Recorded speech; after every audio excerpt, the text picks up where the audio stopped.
A tu també t'ha passat que germines una llavor d'alvocat i quan la planta creix la vols passar a terra i se't mor la planta? Però comencem des del principi. Com germinem la llavor d'alvocat? Aquí ho veieu. La posem en aigua i esperem. Esperem a que surti l'arrel, que és aquest cuc llarg, i la tija.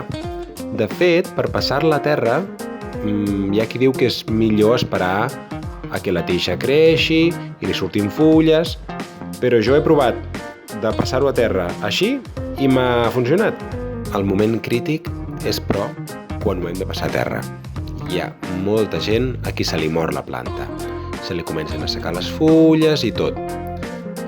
Avui us ensenyaré com fer-ho i, com veieu, vaig aprofitar que feia el trasplantament de l'alvocat a terra per transplantar uns quants pins pinyoners en testos més grans.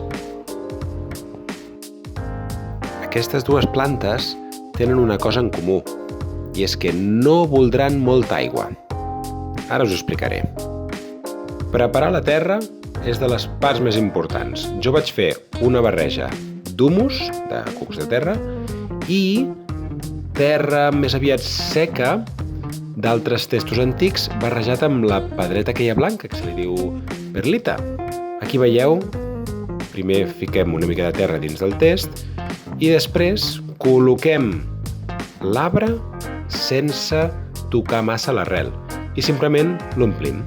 Cal dir que l'arbre d'alvocat no voldrà massa aigua un cop trasplantat i aquest seria l'error principal, regar-lo massa. L'humus ja de per si manté la humitat, així que el regarem només una mica. I si ho feu bé i que no li toqui el sol directe, us quedaran uns arbres com aquests.